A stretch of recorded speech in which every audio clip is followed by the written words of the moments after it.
Hey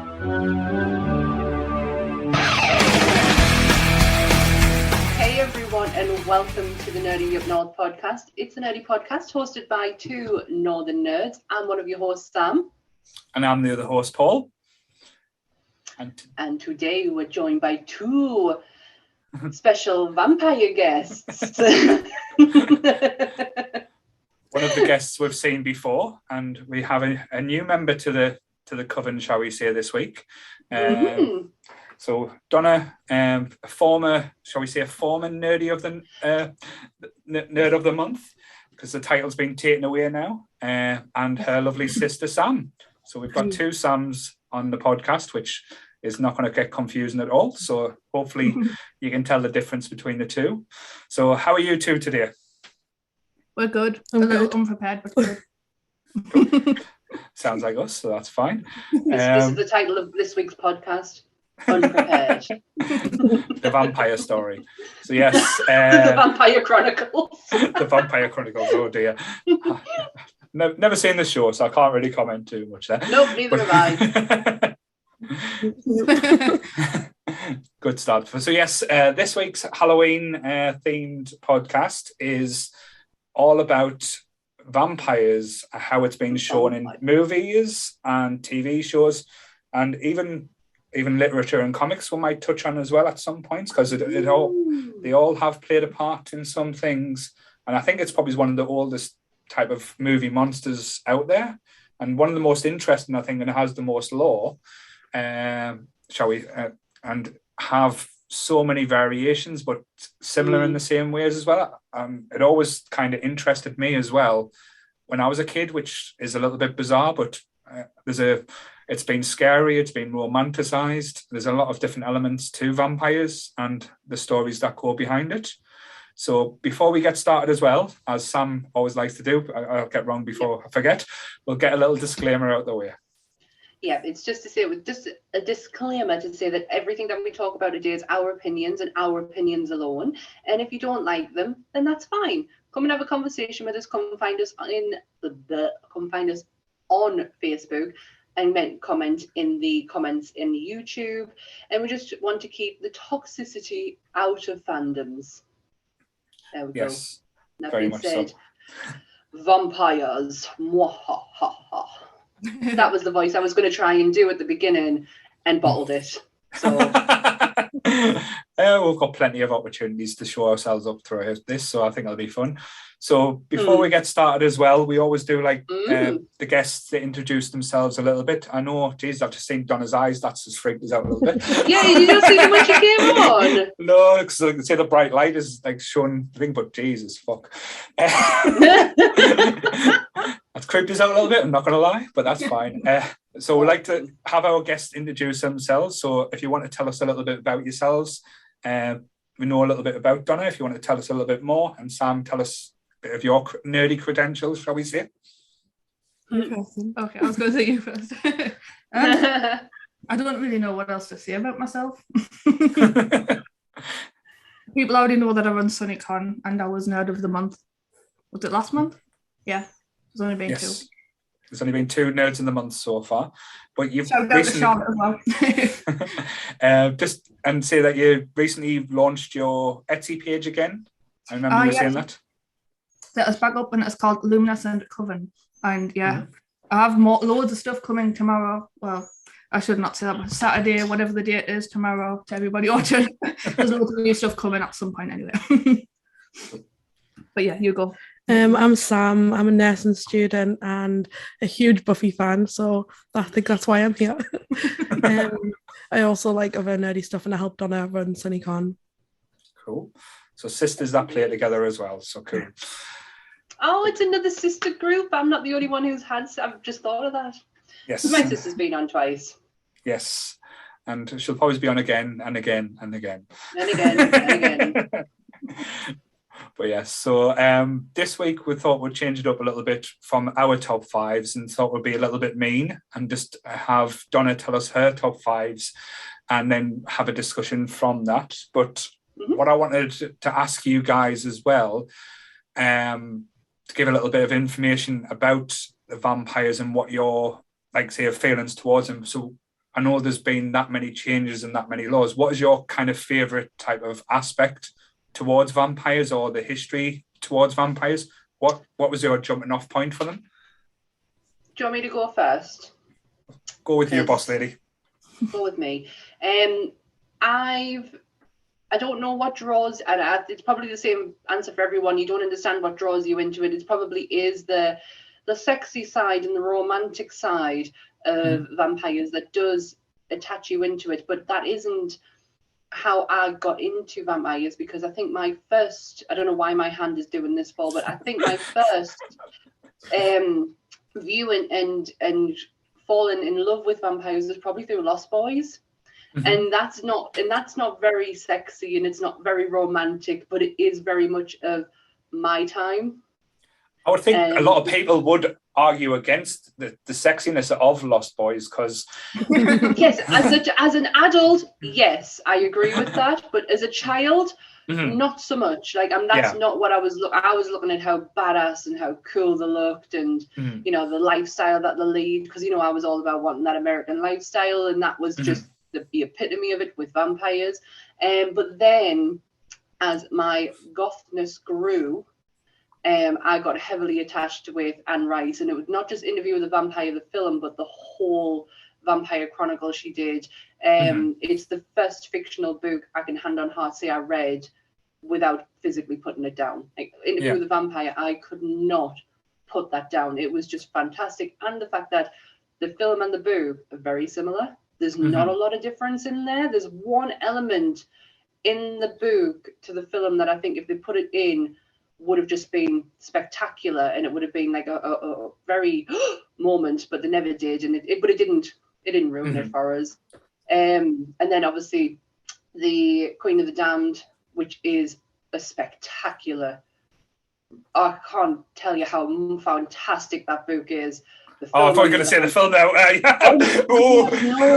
No, the film is atrocious. Not just even looking back now and thinking, oh God, that does not age well. When it first came out, it's not the Queen of the Damned story, and I was like, it just doesn't make much sense. And what's my other favorite one? Pandora's Box and The Vampire Armand. I love that, and I so wanted to live in Louisiana. I still want to live in Louisiana, but yeah.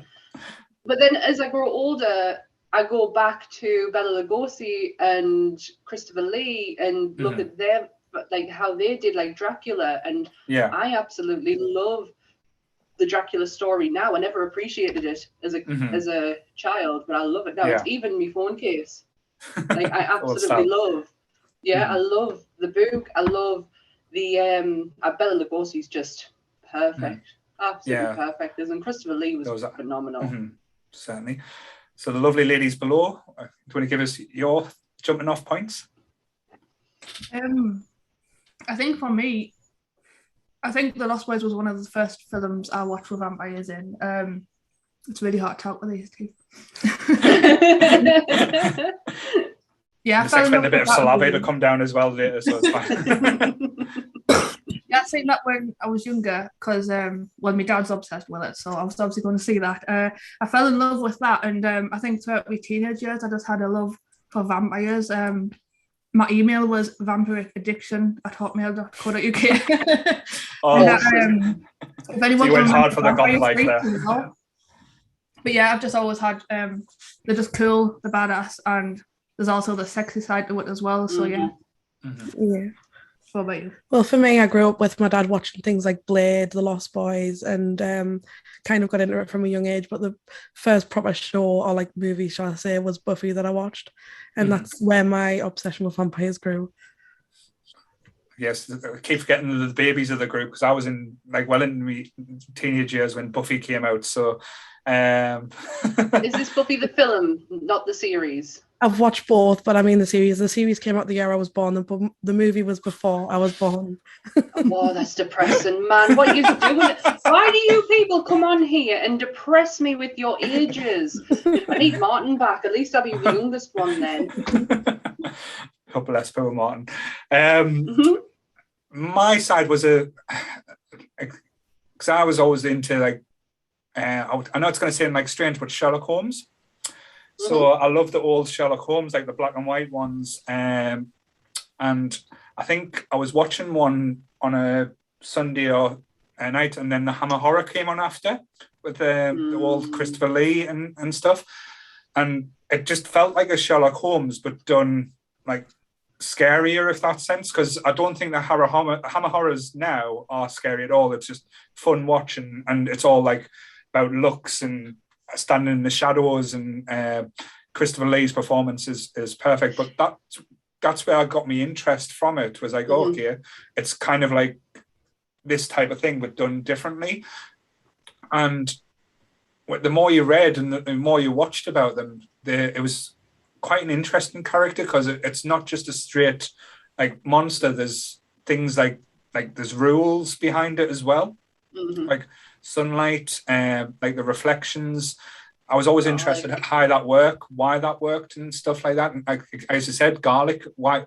I never really found out why garlic kind of stopped Scarlet. Was because I know because it's lovely, and they don't like it. It's very weird. Yeah. But that's my jumping off point. And again, as we got older, like being an 80s kid, Lost Boys, I think everyone's going to, like say, be touching on that point at some point. To me, what I liked about Lost Boys wasn't the vampire aspect. It was the Frog Brothers. I thought they were absolutely hilarious. And they owned a comic book store.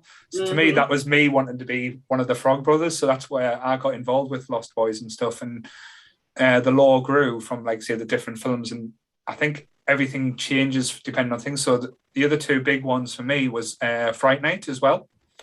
So I remember watching Fright Night and thinking it was one of the most stupid but hilarious and also quite scary horror film of its day. It's terrifying. It is terrifying. I watched the original Fright Night not long ago, because my first time watching Fright Night was the remake, which I didn't mind it, but I knew the original.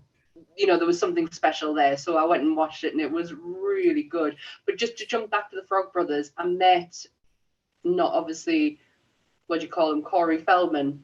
I met the other one, right, for the Love of Horror, a couple of years ago. He is such a lovely guy. He had so much time for us. Like, he was so nice. And I'm there tomorrow, and Tim Capello's going to be there tomorrow, and I'm so excited. He's so cool. I think, like, say, we're going to get a lot of plugs into this episode with Sam going on a little adventure tomorrow to the Love and Horror in Manchester. Not that I'm jealous being at work as well. So, But yes, it's all interesting, like, say, because even though we've got different age ranges, like it's quite similar where we did get into the vampires part. I think there was a lot of bigger vampire films, like a resurgence over in the 90s and maybe the late, like, say, after that.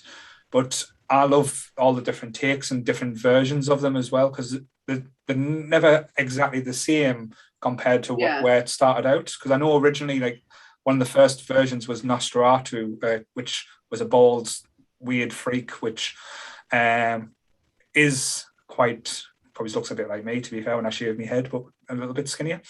But it's just like, say, it's all these different interesting takes. It's funny how a genre can be very the same, but in any time that it has like a relaunch or a redo, it can kind of change. It changes with the times. Like, look at, Nosferatu, you got Bela Lugosi, then you got moving to Hammer Horror, and then jumping into like the 70s. Was Fright Night the 70s or was that the 80s? 80s, so was that the 80s, 80s. Then you've got Lost Boys, but then you kind of you've got your Blade, and this, and then these spoofs start to come out, and then you go into Twilight. It kind of like just follows the times, doesn't it? And I don't think we've had for that our now vampire, if that makes sense. Like, we haven't got now's vampire franchise in place. I think there's been a few off Twilight. Yeah, I think there's been a few interesting like foreign vampire films that's came out, like the Let Me In. Was an interesting take. I just don't get that film at all. And I know it's like, it's blasphemy to say, I just don't get it. I'm not particularly a big fan of it. I think it's more, it's rather than the horror, it's more of the innocence in it, because you never think of vampires as that innocent aspect, and the friendship and like what she does for him and the reasons for it is quite selfish in a way, but I quite like that one. And again, one I've watched recently, Blood Red Sky, was kind of like a German cross between English, where it's basically this plane that's getting hijacked, but there's a mother that's trying to look after a son who's turning into a vampire. And it's kind of like Die Hard meets 30 Days a Night, which is just bizarre, but done in such a good way. Would never put them two films together, but okay. But it works. It really does work. It was on Netflix. I don't know if you guys watched that one, or have you looked into that one? Blood Red Sky. Mm-hmm. It's on my list, but I have not got around to watching it yet. I've not watched it either. So, with you saying that, Donna, that's a good little turning point. With you mentioned the word list, so we'll go with your top. We'll see what your top 5 list of vampire films is. So we'll go with your not your number 1 pick. Just which one would you? 5. Or 5 or 4, whatever. Right. So just random one. So the first one I'm going to go with is from 1992. You might know what it is, and it is Bram Stoker's Dracula. Ah. Oh, wow. Another hot take. I really don't like this film either. I know a lot of people don't, but with Keanu Reeves in it as well. Well, Keanu Reeves' accent, putting it aside, I still think it stands up as a good film, because as bad as Keanu Reeves was, Gary Oldman was fucking amazing in that film. This is where I fell in love with Gary Oldman. Actually, it wasn't. That's a lie. I watched Sid and Nancy when I was younger, and that's when I fell in love with him. So this just cemented my love for him, because I always said when I was younger that I was going to marry Gary Oldman. Like, I still do it now, to be fair. I still would. And I do love him in this film, but I honestly find this movie so fucking boring. Like, I literally can fall asleep within the first few minutes of it. I'm really sorry. It should be. I tell you what, mind. I got the shock on me live. I had no idea that Sadie Frost. Is it Sadie Frost? Oh, what's her name? She was married to Jude Law. All right. I know Is it you Sadie mean. Frost? Can't remember her name, but I know nobody had the short bob. But so she played what's her face? Hang on. Yeah, Sadie Frost. She played Lucy. I had no idea that was her until a couple of weeks ago. Cool. Don't know why is it one of your favourites then? I don't really know what it is about the movie that I like. I just really enjoy it. Like, I was watching it again a couple of months ago, and I find it kind of like a comfort movie as well. It probably is a weird pick as a comfort movie, but not really. It's quite lavish. It's like gothic and like say the surroundings. Is it Mina or Nina? It's Nina Harkness and like say, and Gary Oldman's character Dracula. That romantic side is quite sexy, and the three maidens as well. Like I say, when I was a teenage boy, wow, that blew me away. But if you look at the cast as well, it's not just like Keanu. I know Keanu Reeves gets a lot of shit for his accent, which it is justified. I'll give him that. But the other cast in there, like I say, Anthony Hopkins is in that as well as Van Helsing, perfectly cast. And it just, I think, if you've read Bram Stoker's Dracula, it is quite a true adaptation for it. I have got a lot of time. I remember this when it first came out as well, because it was a big blockbuster, especially for a horror film as well. The budget on this must have been shitloads, but yes, I quite like that pick. I know Sam probably doesn't agree with us, but yes. No, it's not. It's not for it. I just find it a bit tedious. I feel like I'm drawing teeth while I'm trying to watch it, and Keanu's accent. Why couldn't you just do what Kevin Costner did in Robin Hood, Prince of Thieves? Tried the English accent, when actually that doesn't work. I'm just going to use my own. And guess what? Couldn't give a shit. Why couldn't you have just done that? But I guess if you hear Keanu talk, he is very much like he's Bill and Ted character. So that would have been interesting. I would have stuck around for that. Certainly. I really would. Cool. So Mm. what would be your second pick there, Donna? Also to mention, you've got, I can't pronounce her name properly, but is it Winona Monica Ryder? Bellucci. Oh, Winona Ryder. Oh yeah, but Winona Ryder. I can never say it right, but yeah, I absolutely love her style of Mina in that. So yeah, so moving on to my second pick is 1998, and it is Blade. The best soundtrack for a who comic couldn't- book yeah. film ever. Who could not? San Diego Comic-Con a few years ago recreated the opening scene of Blade, got a full warehouse out, music going, and did the whole bloodbath. And the pictures that came out of it was absolutely phenomenal. Like, I I really was want to so do jealous. this. Just get everybody off the Nerdy Up North group together, and we'll just hire out a warehouse and go for it. So let's do it. Sounds cool. Yeah, my social anxiety is freaking out about that already. So Yeah, mine too, because it's the whole, like, as much as I enjoyed looking at the pictures of everyone else being dirty, covered in blood, I could not stand that. It just, I love the no. thought I of got it. sweet chili You sauce on just my want to hands be earlier. there. You want to be there. Oh. And do it. You can get Wasn't I that got true? sweet chili. I always thought it was amazing that like say they got Tracy Lords out of Crybaby to do the opening scene as well with it. Tracy's awesome. She's also in Zack and Miri. I absolutely love Tracy Lords. I think she's cool as fuck. That film was my jumping off point of my love for Stephen Dorff. I went hardcore with my love for Stephen Dorff. I used to watch Blade and Judgment Night back to back. Just once I finished Blade, I'd watch Judgment Night, then go back to Blade. And honestly, that was my nights for months upon end, all just because of him. Now, I don't think I've watched it in nearly 20 years. Either of them. So I was just trying to say, because with you doing a SunnyCon soon, why didn't you just hire a room and do everyone from SunnyCon to say, right, put the soundtrack on and see if anyone freaks out? Yes, do that. Just put the soundtrack on and just watch people's reactions, and then you're going to know who are true Blade fans. Just trick everybody into it. Now, this is going to be a bit. idea. So this is going to you two are going to be a bit too young for this one, but I remember being in Pizzazz, a nightclub in Sunderland. Yeah, Yeah. I know what it is. I'm glad it's remembered, but they used to play that on a Thursday night for the student rock night, and literally it used to go mental, like literally, and like everyone, like all these sweaty students and goths and stuff used to just have a big mosh pit on the dance floor in Stick to Pizzazz. the carpet in there. Yeah. Your feet literally stick to the carpet. Yeah, it was disgusting. It Probably was because the same absolutely vile. carpet. Probably. It wasn't the nicest place, but it was home for us on a Thursday. I actually It miss it. was. But does any of you like Blade 2 and 3? Because I actually don't mind them. I like them. Mhm. I like them. Mm. I like them. I even like the fact that Triple H is in one of them. I really don't give a shit how ridiculous his acting is in it. I really enjoyed it. I thought it was fun. And He's To be all right. fair- I think it's the dog. It's because he's got a dog. Mhm. That's what makes him a bit weird. To be fair though, has Ryan Reynolds made a bad film? Yes. Oh, Evan. Yes. Green Lantern.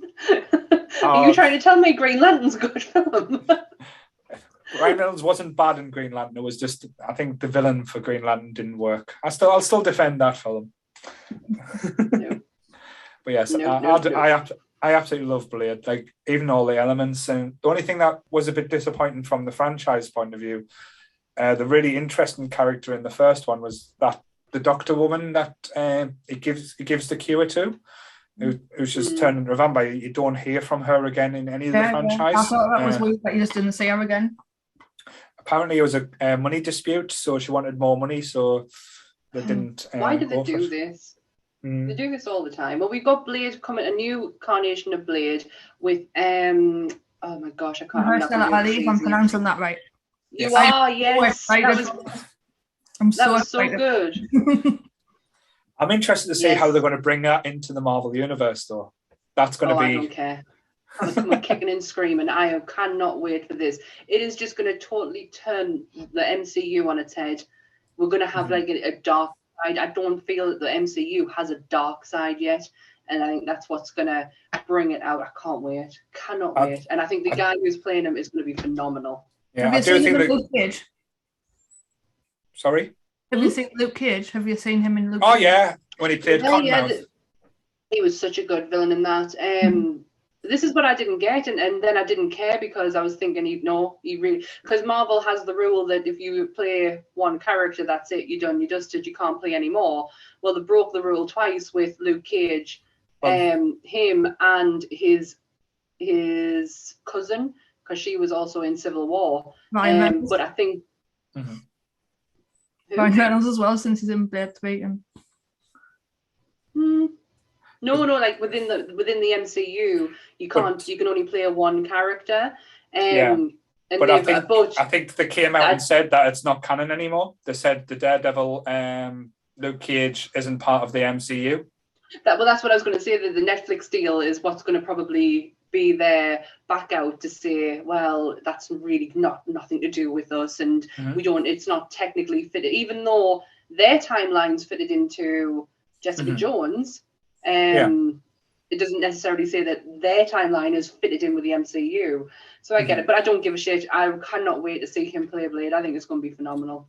I think they did actually come out and say that that's the reason that recasting these people is because they don't consider they're going to be using them in different way. Like Daredevil's backstory is going to have nothing to do with the TV when he comes into the MCU.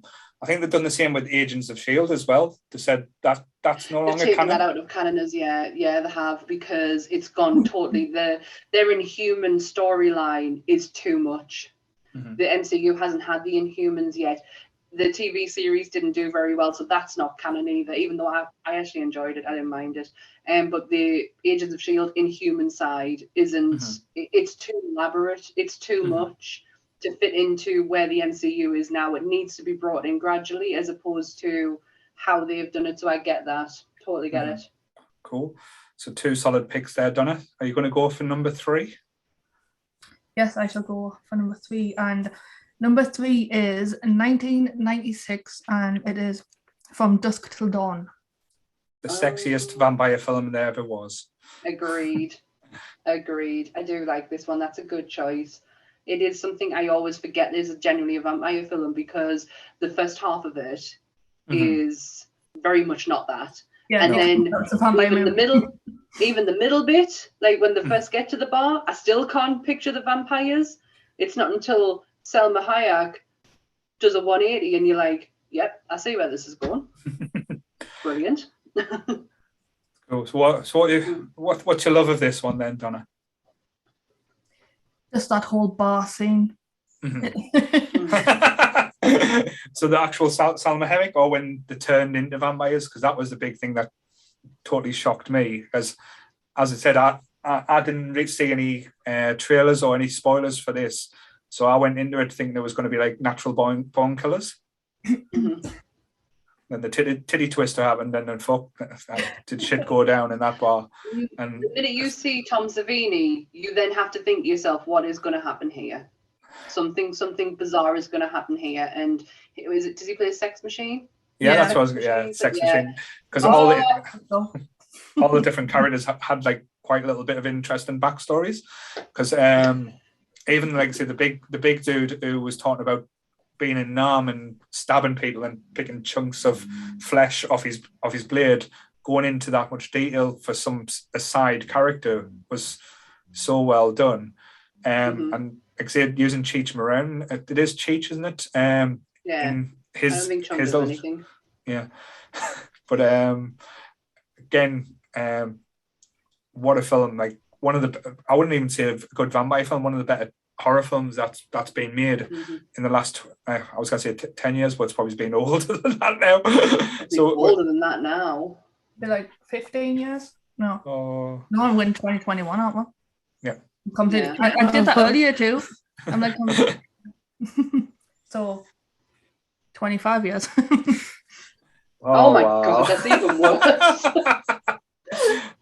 Sam, were you even born then? How old are you? I'm 23. I was going to say 24. Oh my God! You weren't even born when this film was out. Oh my goodness. So before that scene with Salma Hayek where she's pouring the whiskey, it's whiskey, isn't it, down her leg into his mouth. And then from her mouth, it's like, yeah, it's just an amazing scene. And every time when he whips out the penis pistol thing, I just can't stop laughing at that. But there were so many interesting deaths in that film as well. Things you wouldn't think, when they just turn the table over and start using the table as spikes, like stakes. What a fucking good idea. I wouldn't even think of it like doing that in like a type of a horror film. And you get like the shock factors of like Harvey Keitel's character turning, and then his poor son getting ripped apart, which was like done in such a horrific way. And you forget about Harvey Keitel and Juliette Lewis. Like, Juliette Lewis is a fucking child. She's like a middle-aged woman now. Like, it's crazy. Oh, she probably isn't middle-aged, but you know. Yeah. And like, I know he pretty much plays the same character in any of his parts he does, but Quentin Tarantino was fucking sinister in that film.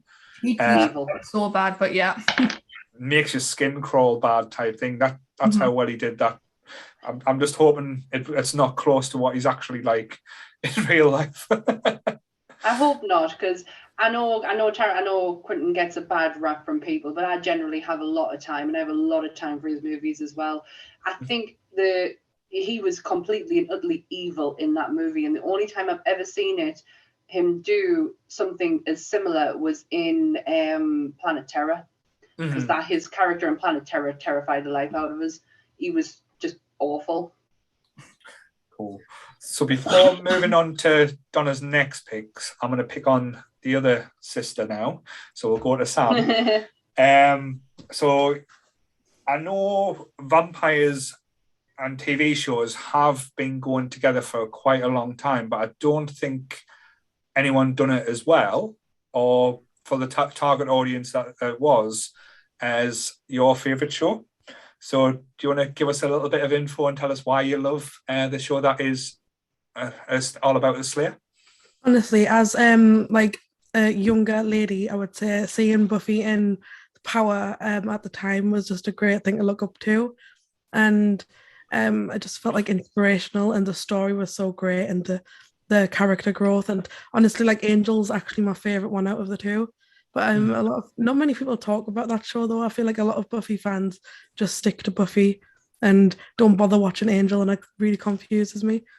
No, I agree with you totally. Out of the two, I enjoyed the late Angel series a lot more than the Buffy one. I know I think I've talked to Sam about it before. I've had issues with the season when Buffy goes to college. I got bored through that, but it does pick up and get better and take up. That's where I joined, is when she went to college, and that's what I loved it from that point. The school part, the high school part, I love the Monster of the Week aspect, but outside of that, I really wasn't that asked about the story. It wasn't until she got to college I thought the humour in it started to amp up, and that's what got me. Sorry, I didn't mean to interrupt you. No, it's fine. But I like the kind of topics. I know you're talking about a supernatural vampire film, but some of the topics were quite harrowing and well written as well. And I don't want to give him as credit as he probably will get, because we'll not mention his name. But like the season and the episode where Buffy's mum dies, that was absolutely heartbreaking, and it wasn't down to anything but, like I say, general illness. And seeing Buffy's reaction that she couldn't fix this situation was just so heartbreaking. But again, I don't think Sarah Michelle Gellar gets the justice that the credit that basically she deserves, because she was absolutely brilliant in that episode. Oh. Where do you know the best part about that episode? They played no music. There was no background music played whatsoever, and that gets you on edge. I don't know if you've ever watched a movie that has no music in it. Old Country for No Men has absolutely zero score running through it, and it's one of the most intense watches because you've got nothing to help you to know where the terror points are going to come at, because a score in a film takes you, builds your tension up, and then it gives you the chance to release. You've got none of that, and you had none of that in this episode either. So when she walks through that door and she's talking to her mom, and we can see her, and you've got nothing to help. There's nothing building you up. You're in it with her. You've got nothing to distract you. And then when she says, "Mommy," like, I flip my shit. I lose it, because it's a realization that shit. Yeah. I literally cried for a week at that. That's one of the most heartbreaking episodes of the whole show, in my opinion. Mhm. I think I grieved more for what was Willow's girlfriend called? Tara. Tara. When Tara died, I went into mourning. Seriously went into mourning because I thought she was one of the most beautiful and purest characters that they ever created out of that show. And for her to go the way and the fact it's how she died as well, like she got shot by Warren. I Like, feel like ew. No, that's not how she should have gone out. And it's the fact she just goes, I think I've got something on me. Oh no, you've got something on your shirt. Honestly, it broke us. There's been 2 deaths, fictional deaths, that made me like go into a big depression. Hers was one of them, and Denny from Grey's Anatomy. That really put me in a massive depression.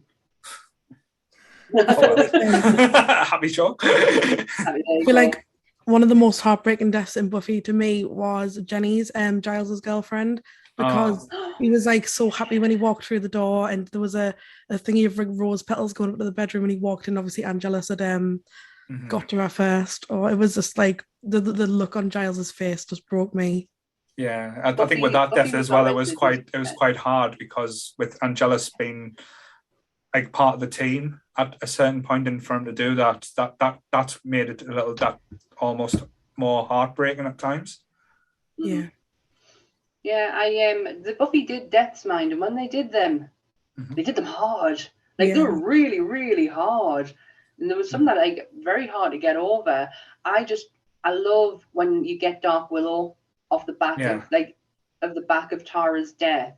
And when Xander and her are at the statue and he brings her down, I still will watch that today and bawl my eyes out. Absolutely bawl my eyes out at it. Xander was always the heartbeat of the show as well. Like he was always, I know it's not the moral compass, but he was kind of like the thing that kept them all together, in my opinion. It got lost towards the end a little bit. I know he had his key points, but what I was going to ask is as well, with like being on the Buffy subject, what was the most scary monster for you in Buffy? That's a tough one. Was it the gentleman? I did really quiet. I like them ones. Yeah. Episode Hush. Yeah, they're scary. The ventriloquist doll in one of the first, I think it was the first series, that I don't do dolls, and that just put the shits up as majorly. Did not want to look at its face at all. Don't know what about you? I do not have a clue, actually, because I am nowhere near as much as a Buffy buff as Sam, but because I grew up with Charmed, and I was obsessed with Charmed, and I actually watched Buffy at a later date, and I'm actually started rewatching all of it recently. Oh, cool. But I don't remember a lot of it, so yeah, that's why I'm rewatching it. So, that's nice. Yeah. I wish I could do that with series, just not just be able to wipe them from my brain and then rewatch it again. I would love to be able to do that. My sister is the Buffy fan, not me. Like my sister religiously watched it. I jumped in now and again, and I think that when it hit the college years, I didn't even watch the last series of where she was in high school and the whole battle with the mayor and everything. I didn't watch any of that. I just jumped straight into college. I thought it was hilarious. The roommate whose toenails grew when they cut off, had me decked. She was crazy. Yeah. I just made Donna watch the Buffy movie as well. Yeah, we watched the Buffy movie again. It was so good. We'll come to that in a second, because the one character I wanted to talk about with Buffy that absolutely did scare the life out of me, and I never thought it does because I love him so much. Like, say, I'll always be a brown coat. Nathan Fillion's Caleb. Yes. I was about to say that actually. He was menacing in a way that I've not seen in a TV show in a long time, and how he acted, and like I say, how he was brutal as well. How he took Xander's eye out just for pleasure, and you didn't see this. And this is, like I say, not a 9 o'clock TV show. It used to come out at 6, 7 o'clock at night, and it was scary. And I just want to give a shout out as well for my homegirl Felicity Day making a debut in Buffy as well. I'll always love her. She did. I love Felicity. It was her debut. She had no idea. She basically went to a casting call for Buffy, had no idea what it was, got it, and then was like, hang on a minute, I'm a potential Slayer?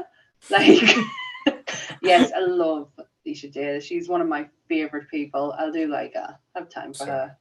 Cool. And just to go on back to the early point as well, Angel was a good show, and I know a lot of people moan and complain about how Angel ended, but I actually like that ending. How did it end?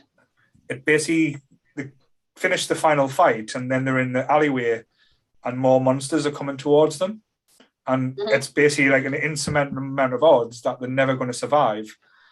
So, but it just closes off like The Sopranos, so you never know what truly happened. So you don't know if they kept on fighting.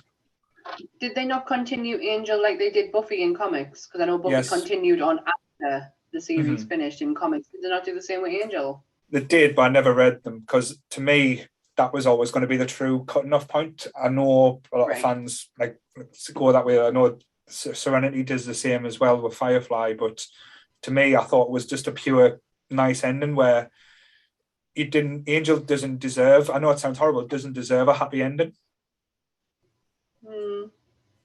He did too much bad. I've never seen Angel. I've never seen any of them. So I don't know. To me, there was a few pointers of Angel I really didn't like, and one of them was the way they handled Charisma's pregnancy in the show. Like, I just wasn't too sure. They basically just killed a character off, and I didn't like that. And I wasn't a huge fan of the ending, to be fair. That's why I'd like to say that it always was going to be quite controversial because you never got, like, with Buffy, you got the ending where she doesn't have to have that pressure, where Angel, it was kind of like you don't know what's happening. A lot of people like the finalized thing, but I quite like, well, as I've talked in previous podcasts, I like using my own imagination at times and thinking what could have happened, or that brings a little bit more of interest. But I can understand everyone's viewpoint, but I quite like the way it was ended. I can see both sides of the coin because you're right. I like the idea of making up my own mind, but when you invest your time into a program as much as what you probably do, like Walking Dead, I've invested 10 years in it. I fucking hate it, but I still cannot stop watching it because I've invested so much time in it. I need to know how it ends. But when you get that, you want a satisfying ending. So to have it just cut to black, that's not satisfying. That leaves something open for nothing to happen. And I totally get that. Yeah, but it's a strange one, but I know they promised lots of like spin-offs, because I know there was a Ripper series that was meant to come out as well, but that never materialized. But I can see it doing a revamp. And I know sorry, didn't even mean to do the pun there, but I can see the next 5 or 6 years a Buffy spin-off or a new Buffy continuation could potentially be on the cards. Pretty sure Disney just bought the rights to reboot Buffy, but I'm not 100% sure on that, but I have heard it from a few different sources. Well, it isn't Fox. Yeah, it's Fox, because they've got all the Buffy and the Angels on Disney Plus now, so they're doing everything else now. So I wouldn't be surprised. Disney might as well. I would honestly in the next 10 years, Disney will own everything. You'll only have the Disney Channel to watch. Because I'm not going to complain. I'll kneel to the altar of Mickey Mouse, so I'm happy with that. Of our mouse and saviour. Yes, but can we talk about the film? Because I'm really excited, because it's one of my favourites. I fucking love it. I think it's fantastic. What a fucking cast. It's amazing. It's been amazing. You got Christy Swanson. What's his face from 90210? Luke Perry. Oh, rest in peace, Luke Perry. You got Pee Wee Herman himself is in it. I can't think of Pee Wee's name right now. It's going to really Paul bug something. Paul Rubens. Paul Rubens. Paul Rubens. Yeah, you got David Arquette. Is it David Arquette in this one? Yeah, no, David Arquette's in this one. David Arquette's in it, yeah. Hi. Hilary Swank as well. Hilary Swank. The Swank's in it. The Swank's in it. Ben Affleck. Affleck's in it. I forgot about Affleck. I didn't even notice that. He's one of the basketball players, so Affleck was the bomb in Phantom Joe. There's a few He people was. we were saying. What are they? What I know, I'm always like that now. Faces. Whenever I watch anything, I'm like, I know that person. I'll sit and Google it. But instead of watching the show, I'm like doing research on the person. Yeah, it's- my I'm wife's like exactly the that. same. Nick does that the same. But I'm not settle until I know. yeah, Ben Affleck, he plays the basketball player where the vampire on the other team takes the ball off him and he just goes like that. So it's a little cameo that he plays.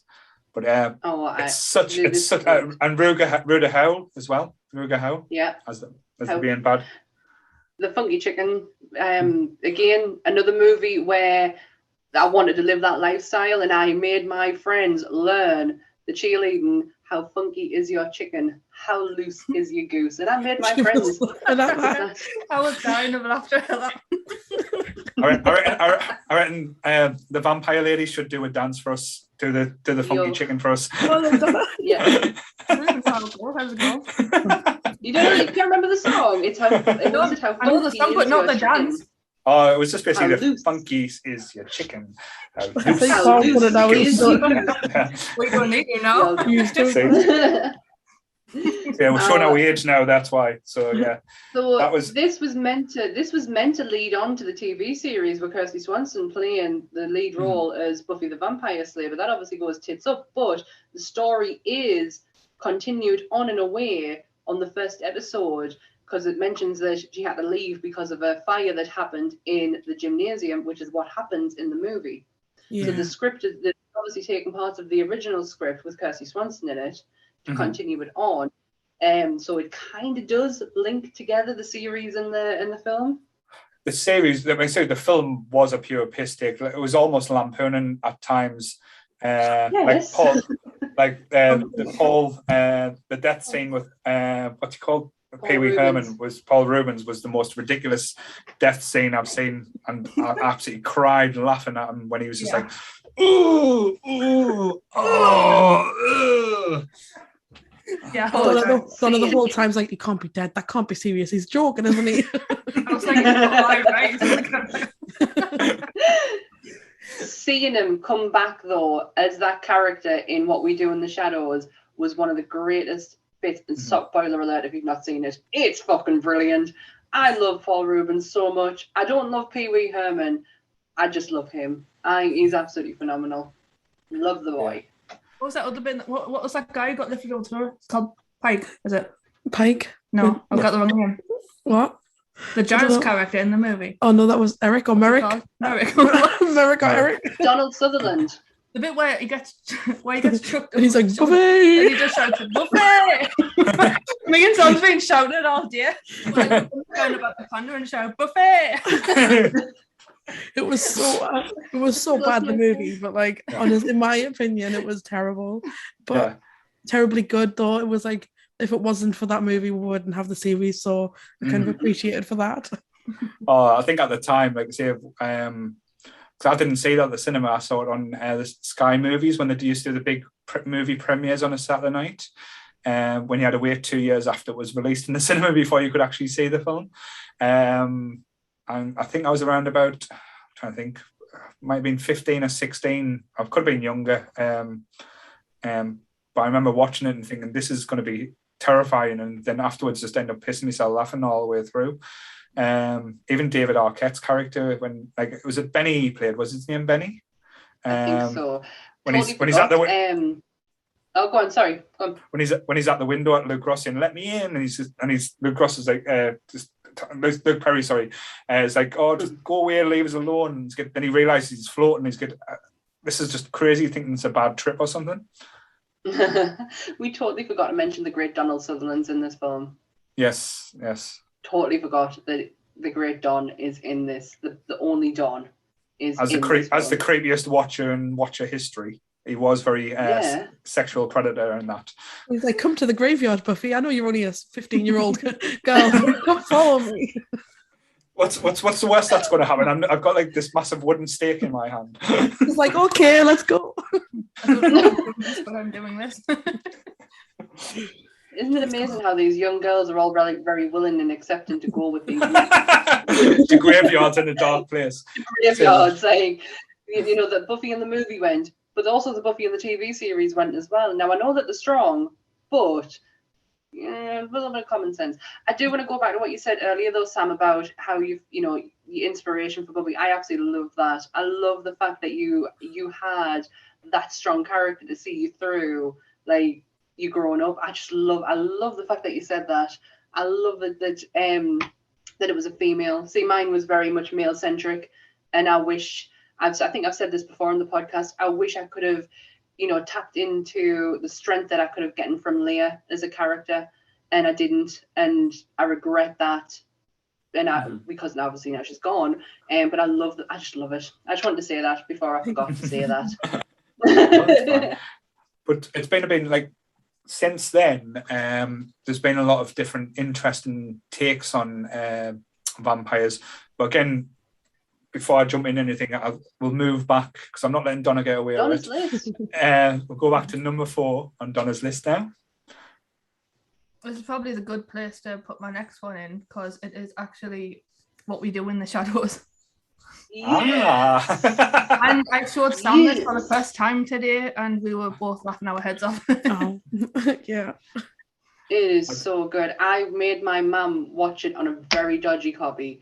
It kept buffering every 2 minutes, but for what, and we give in the end. I think she watched half an hour of it, but that half an hour has made her jump straight in the TV series. No hesitations, just put it straight on. She's watching that. She's watching the spin-off with the policeman, which she keeps hounding us to watch. She absolutely, and it took half an hour of a movie that kept buffering all the time, and she's absolutely hooked on it. It is one of the greatest comedy movies ever done. It's my Halloween film, Exorcist and What We Do in the Shadows. I should mention, actually, I ended up watching this movie because of the podcast that you did previously where you mentioned it. I hadn't heard of it before, and it sounded so good, and I watched it and ended up in the top 5. It is a brilliant film. I love the film, but I have to admit the TV show is so much better. It does surpass the movie because of the characters in it, but it's still the same writers. It's still Jermaine Clements. It's still Taika Waititi. It's still them elements in there. But Matt Berry can just stand in front of the screen and just tell us his name, and I will piss my pants laughing at him. He is so funny. That series, I haven't watched the 3rd one yet. I want time so I can sit and watch it just straight away. Like no breaks. Have you watched the TV show, girls? I've started it, but I've barely seen any of it. It was when I was moving house, so I have not watched much of it yet. You've got so much to catch up. Like, I need to. I've only just watched a movie today. Yes, you only watched the movie today. Oh, wow. But she got Buffy, and then I put What We Do in the Shadows. Yeah. No, but wow, what a film. But like, yeah, the only thing that lets the film down, and again, this is me just being biased, it hasn't got Nadia in. And like say, I'm absolutely she wasn't created at that point. I don't care. Anything with Nadia is just perfection. She's absolutely beautiful. She is stunning. But her and Matt Berry, just their chemistry is unreal. I'm not so fussed about the other guy in the TV series. Nando's hilarious. Nando. I just want to watch them too. I love Guillermo. Is it Guillermo? I love him. Yeah. The series, Donna, you are in for an absolute treat. Like it is just amazing from start to finish. Like you are belly laughing. And there's no reference to the film that doesn't, you don't have to have watched the film. Given my mum watched half an hour of it and still absolutely loves the TV series. But my favorite start. My favorite lines in that is where they meet the werewolves. And he swears and he goes, "We're not swearwolves, we're werewolves." Yeah, we were laughing at that. I like it when Nick's getting chased to the house and he shuts the door and he's just like, F off.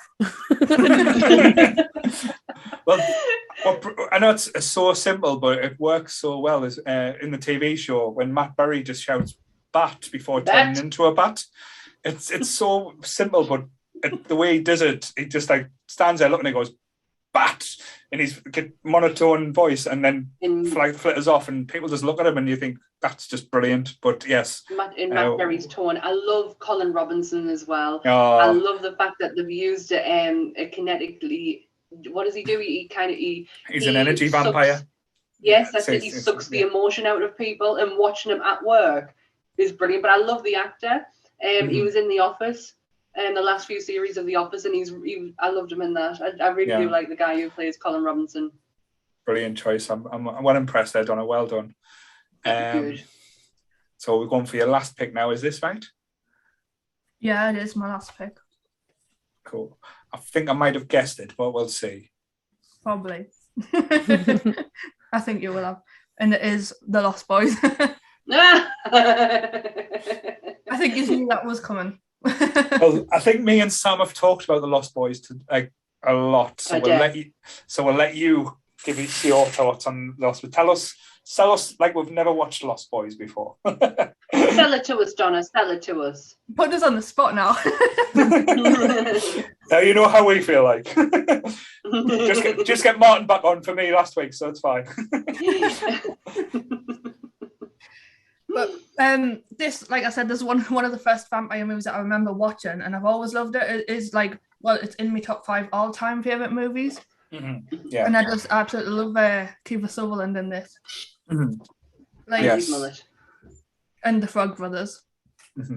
Do you know what Cameo is? Yeah. If anyone doesn't know, the Frog Brothers are on Cameo because I'm really tempted to get a cameo from them.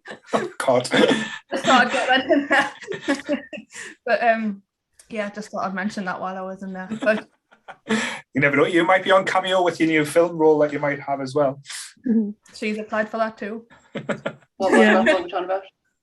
Oh, there was one posting in the Facebook group for extras for a film in Yorkshire. All right. What's the film? I don't know. It just has Jim Broadbent, is it? That guy. That's all we know. That's all we know. Yeah. Oh, Slater. Slag. You've got to watch Only Fools and Horses to get that one.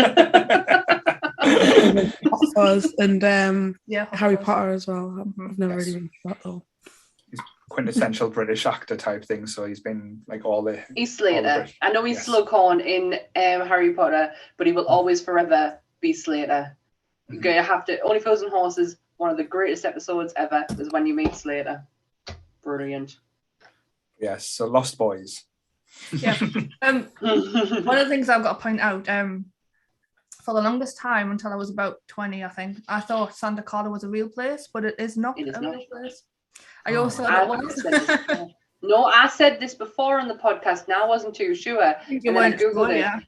Yeah, it's not a real place.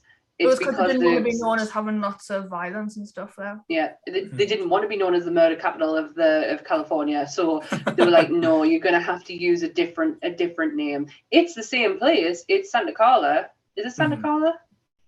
Santa Cruz? I can't remember now. Santa Cruz, I think, yeah. Yeah, so it is that place. They just wouldn't let them use the name.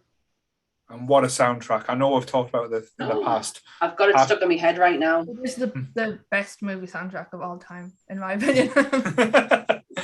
Like from start to finish, it's got banging tunes. And like I say, just that starting point, like I say, dum, dum, dum, dum.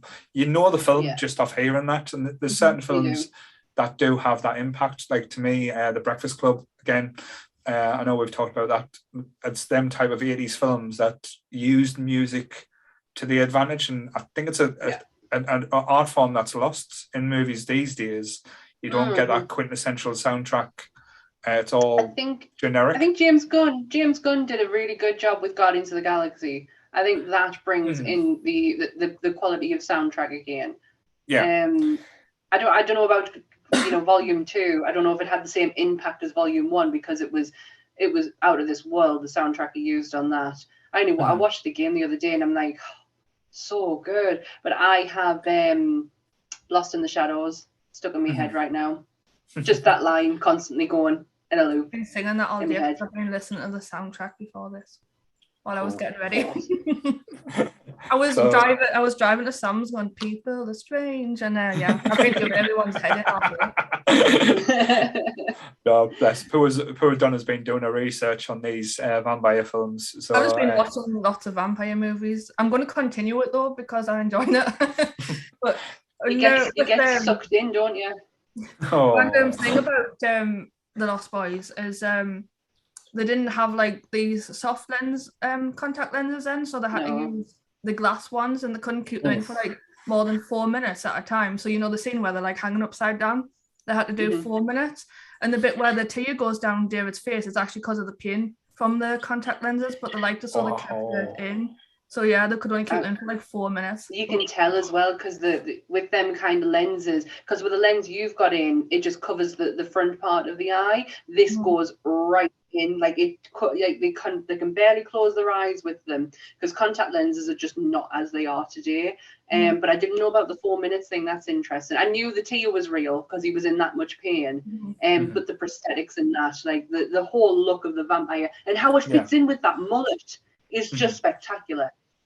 I absolutely love the makeup. Yeah, going back to like say what we were talking about with Sam before, I think Buffy the Vampires used a lot of the aesthetics from Lost Boys in their type of look for the vampires because they are quite similar. When you look back, I think they probably have based it on a lot of different things, but Lost Boys and Buffy have a lot of in common with like the aesthetics of vampires. That's an interesting talking point, the actual look of a vampire, because Bela Lugosi and Christopher Lee are very similar, but then you move on to Lost Boys and then you get to Twilight and then you get to Buffy's vampires and the look of vampire. Even Bram Stoker's Dracula, like Gary Oldman, his vampire was that wasn't pretty. Yeah, they made it more like animalistic as the story progressed, and I like that thing. And again, not to jump from film to film, but the animal side of it is one of the most interesting things I've seen recently, and the best representation of a vampire film with the animal side of it is 30 Days a Night. Now, that is a fucking scary film. And if you're thinking about it just as... You've not seen it? No, I was saying I was watching this the other day. Oh, no, I've not seen it. It's literally... the premise is there's a town in Antarctica where normally you would get 30 days of sunshine, but when the sun goes away... Oh my God, I have seen this. Is this got Danny Houston in it? Yes, and it's got Josh Hartnett. Yes, I've seen it. Yeah, I've seen it. Sorry. Now that is a good vampire film done where it's just brutal, and seeing the sign, like as a visual standpoint as well, the scenes of the vampires are running rampant through this little town in the snow, and the snow is getting covered in blood and spatters. It's art, but done in a way that's literally terrifying. And I love the aspect where they treat these vampires as such ancient beings that they don't speak English; they speak their own language. And everything to it is just done so well, and how they try and destroy so there's no evidence and make sure that nobody gets turned. No one that wants to keep the bloodline pure. I just thought the idea was fantastic. And I know they tried to do a sequel a few years later that was a bit shit, but for a franchise that was crying out for a decent franchise to doing that way. So that was one of my big vampire films I've seen recently. And I remember that. And again, there's been newer versions as well. I know only recently the new season of American Horror Story. Spoilers if you haven't seen it. I've got no interest in watching it. The take on vampires is done in a way where it's more of a drug. So these people get taking these drugs. And these people before? I don't know, but this is done really well where these people in this town get introduced this drug where it affects say it's type something in your brain where if you're naturally talented, it'll bring forward that talent, but you've got to feed the lust of the talent by drinking blood. And if you're not talented, you turn into this pale, bald and monster that just feeds. So you get these people where they take this little town, they're taking drugs when they're becoming the greatest writers, the greatest actors, the greatest music producers. But when they're on the drug, they've got to feed, and they've got to feed through blood. And if they stop taking the drug, the talent goes away completely. So the whole premise between it is done in such an interesting way, and they bring in his daughter, who's like a musical genius, and she starts taking it. Then you see this little girl going rabbit and doing the whole American story, horror story, where they don't know how to quite end the story, but it's such Brian's problem. Yeah, but it's such an interesting premise, and even a little bit older. What I thought, again, it probably doesn't fall under the natural vampires, but the sequel to The Shining, Doctor Sleep, with Mac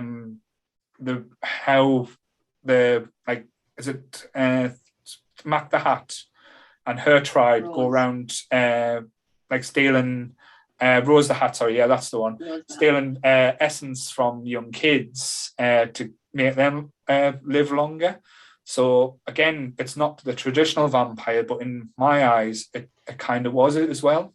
It's the same aspect. I get what you mean. The stealing the shining from potential people who have it. I didn't really look at it that way before with Doctor Sleep. I've lost my headphone again. God's sake. I never really looked at it from that point with Doctor Sleep. Yeah. I love that movie. It's so good. It had so much more potential. Like they could have really expanded on that, but Mike Flanagan, I've never seen him do this before, lets you have it and then brings it back in very quickly, because he's very much a let you have it kind of person. Like you will have it and you will have it with full throttle. But I was so turned off by American Horror Story on the first episode. And do you know what did it? And I never expected it. Macaulay Culkin. Really turned off by it. Like I absolutely love the guy. Party Monster is one of my favorite movies, and I was not feeling it. Sarah Paulson was doing me head in, which was saying something, because I think she's absolutely phenomenal. I was just totally turned off. Have not picked it back up again, and just like 1984, I don't think I'll pick that one up. I think I'll be leaving it off the list. Yeah, I didn't mind the 1984 one, but like I say, it had its up and down. It started off amazing in my eyes, but it did trail off towards the end.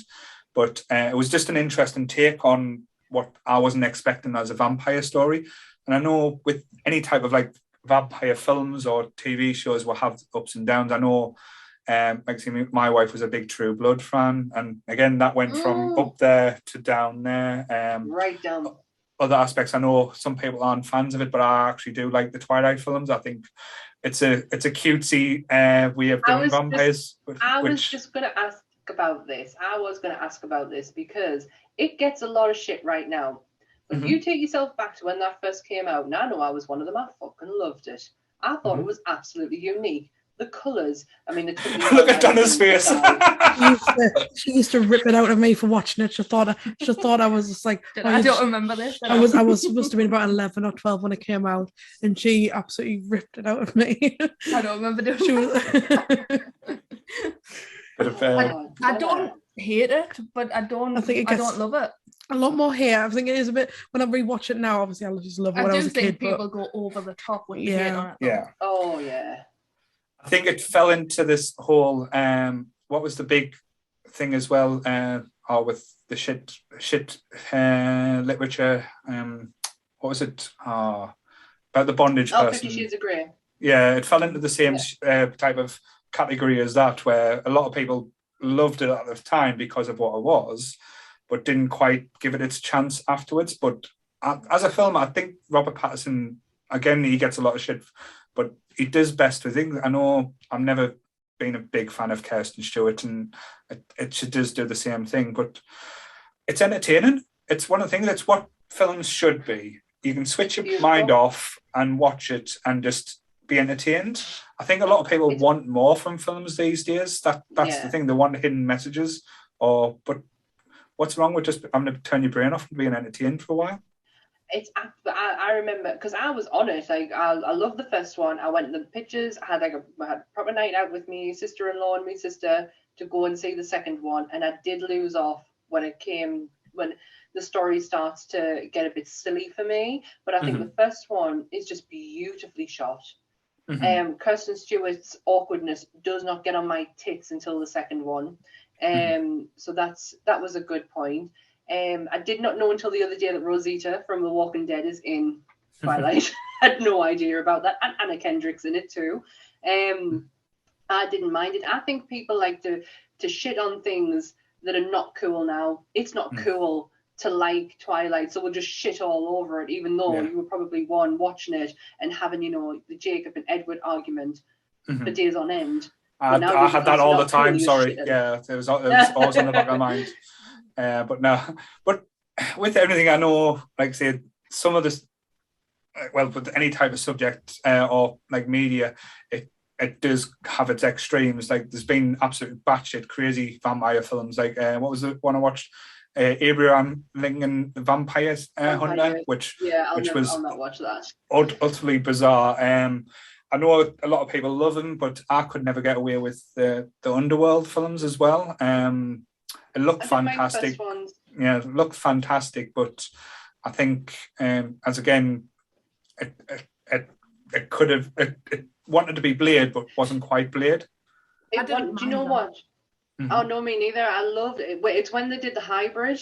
The fuck the hybrid up. If that it wasn't powerful enough, and they completely botched it. And when they botched that, my interest just went out the window up until that point. And I was excited for this, you know, this hybrid beast coming out of the, you know, gonna fuck some shit up. But it was just don't give a shit. And I'm going to give you a recommendation now. It's probably one of the worst films you'll ever see, but you have to watch it. There's a film called Vamp. It's one of the most bizarre vampire films you'll ever see. I'm trying to think of the name. It's not Grace Kelly. Grace Jones, isn't it? Who's in it? It would have been a very interesting film if it was Grace Kelly, mind. Silly. But if you've not watched that one, I would certainly recommend watching Vamp, because it is quintessential one of the worst 80s films you'll ever see, but it's just so fun to watch. But yes, when you put the list up on Facebook of what's your favorite vampire movie, my sister put the ultimate one up on there. This is not just mine; it's hers, it's me mom's, it's me dad's. Like it's Dracula Dead and Loving It. That movie is hilarious. I love spoofs. And that is one of the best spoof movies ever. Leslie Nielsen, sorry. Leslie Nielsen, yeah. It is so funny. It's no Repossessed. Repossessed. I love Repossessed as well. I don't, because I'll have Devil in a Blue Dress stuck in my head all night. Is Donna writing the ones into a list? I thought Donna was writing stuff on a list. You need to watch Dracula Dead and Loving It. If you like spoof movies, it's up there. Like, it is so funny. And Repossessed, watch Repossessed, because that is brilliant. I didn't realize how many spoof movies he's like horror spoof movies he's actually in, because he's he's not in the scary movies. No, what's he called? Because Charlie Sheen was in the scary movies later on. It's James Woods. James Woods plays who I thought was him. Never mind. Certainly, and again, just mentioning James Woods, given that shout out, John Carpenter's Vampires is a very good vampire film. Yeah, I love that movie. But like I said, it's hard to go through, because there's such a rich history when it comes to vampires. Like, even like I said, not just TV shows. Again, ones that people have probably seen, like the Vampire Diaries. I've never watched, but watched it. It's such an interesting character, and I think with all movie monsters as well, I think it will, and it has stood the test of time, because there's always new elements, and it always brings that thing. And again, it means a lot more for different people for different reasons. There's like, it can go from campy to, like, say, gothic, to the romantic side, to be the terrifying side. All these different elements, from just a simple, like, say, a story. It blows me mind sometimes when I think about it that way. Yeah. I like the jokes mostly in this. When he was like, did you get wood when I was killing the vampire? And he's like, mahogany at the end. Oh dear.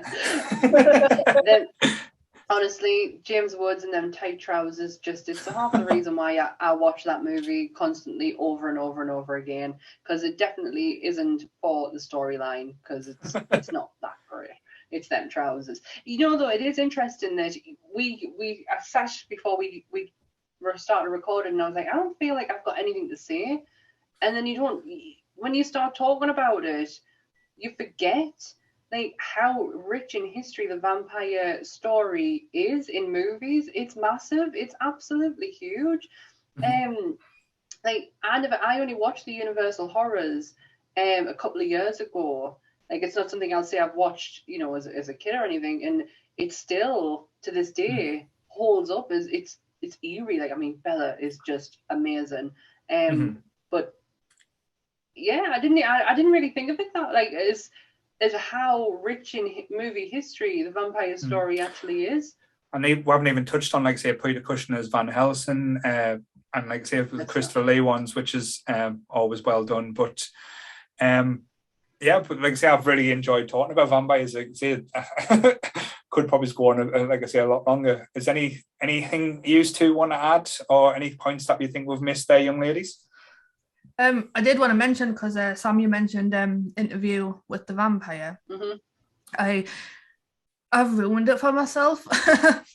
So this was originally, I thought was going to be in my top 5 originally, because I always loved it, because I watched it when I was younger and I loved it, and I rewatched it this week and I did not enjoy it anywhere as much as I did when I was a kid. It's still good, but I think I ruined it a bit for myself, and I wish I didn't. No, I was having this conversation with my husband, because I asked my husband before I came on to say, you know, what's the top favourite vampire movie, and obviously Lost Boys was the thing, and he says, you know, it's probably Interview with the Vampires up there, and I went, you know what though, it's not really aged great. Like, if you, I don't know, I do know what you mean, because I watched it not long ago and I didn't get the warm fuzzies like I used to when I was a teenager and used to watch it, and obviously on the back of reading the book, like after I finished that book and how close the stories are to each other, I just fell in love with the movie so much. Like, I constantly, my sister will tell you, if I watch something, I will watch it repeatedly over and over and over again. Yeah, how many times have you watched Ghostbusters? Too many. I actually went through a period for a whole, I think it was a year. Was it a year? Might have been a year, might have been 6 months, where every day I watched Pitch Perfect. Every day. Every day without fail, I put that movie on to watch it, because of how warm and fuzzy it made us feel. An Interview with the Vampire was very similar to that, but when I've watched it recently, it doesn't get us like it used to. Only one scene in there that makes me almost burst into tears, and it's when he says the line, "Open your eyes and see the world through your vampire eyes." And I like, it's dead. I think, again, not to do it down, I do enjoy it, but I think since then the vampire films and like say the elements has been done, not say better, but differently and more interestingly. Yeah, I think that'll probably be the best way of putting it, because I don't want to knock it and say that films are, because as I said, my opinion for films is a lot different. It's like I like the scary, or like I don't really, well, I like Twilight, so I can't really say I don't like the romantic side of it, but I do find it quite interesting. But I think, again, not to do it down, Interview with the Vampire was very painted by numbers for a vampire film. It was you could pretty much call what was going to happen, and every beat was what you could understand. But what I was going to say is one of the key characters I loved about Interview with the Vampire, and he hasn't really even got a big part, was Christian Slater. I absolutely thought he was amazing in that film. Yeah. See, the interviewer goes on. So can you remember Queen of the Damned? And you've got Marius, who is was he Lestat's maker? He actually goes. The interviewer goes on to be his partner. It's honestly the whole universe of what Anne Rice created is so, everyone is connected. Everyone, like even David for the Talon-Massacre in Queen of the Damned, has something to do with Lestat and with Brad Pitt's Louis. It's interesting that you say that now, because we are going to get the Anne Rice Chronicles, aren't we? The TV show is going to be getting made. Yeah, it's been a long time coming. You know, her who played Drusilla. She has been doing, I think it's her, she's been doing a documentary on vampires for nearly 15 years. If you go and Google, I think it's her who's been doing it, because she's very heavily into vampires, obviously. And she was doing a whole back history of it, and doing this, and it never materialized. I am still waiting for this amazing documentary on vampires, because she had interviews with Anne Rice. But she went through the whole history of it. Yeah, but I think Amazon, I know Amazon's doing everything now, but I think that they've got something to do with the new Anne Rice like TV show. So that I think they're going to go through all the books. I don't know if it's going to be just Interview with the Vampire, but I remember seeing somewhere that they've started casting and like the stats being cast and stuff. But again, don't quote us on that. I'm just trying to go off memory there. I think I remember hearing about it. And if they can't just do Interview with the Vampire. It has to be the Chronicles because there's so much into it. Like Armand plays a huge part in the Chronicles, who was played by Antonio Banderas. That whole scene where when they finally find out that Claudia killed a vampire and that's why she's killed. Do you know how they actually found that out? Because they don't tell you in the movie. There's no way they can actually guess. Their mind, it was Lestat. That was the big thing in the book that was different. That it was Lestat who came out and was like, "Ha! She killed me. Look at the state of it." And then the Vampire Council agreed that she had to go, and that was the difference in the book. And honestly, I read that on a bus and screamed, right. "Holy shit!" It's got a right. Bless you. So we'll wrap up there. So I think we've done vampires justice, shall we say?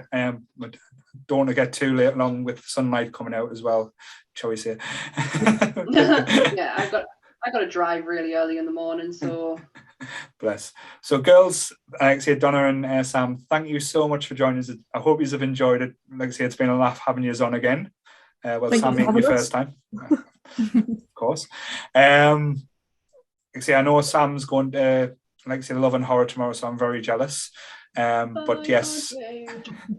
But again, if you've listened and enjoyed, please, like I say, give us feedback, comment on the YouTube channel, let us know on the Facebook group. Please join us on the Facebook group.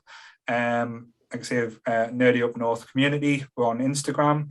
This will be going live on YouTube, Amazon Prime. That's where I get me shopping. Amazon Music, awesome. Amazon Music, iTunes, and Spotify. Just to give a shout out as well. Sorry, what were you going to say?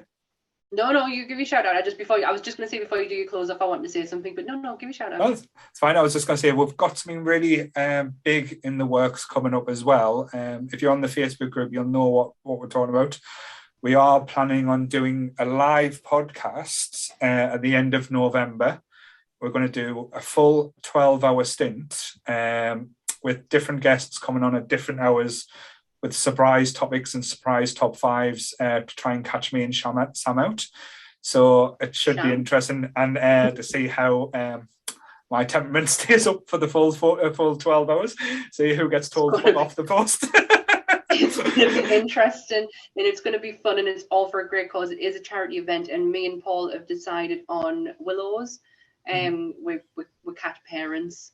And I thought, and it's local, so it really is for a good cause. I just wanted to say before you did your sign off, I wanted to thank everyone for the amount of love and support and understanding I got from my post that I did the other day. I thought this was the perfect time to come on and say thank you to everyone. It meant the world. So thank you. That was it. Cool. No problem. So have you got anything else you want to add, ladies?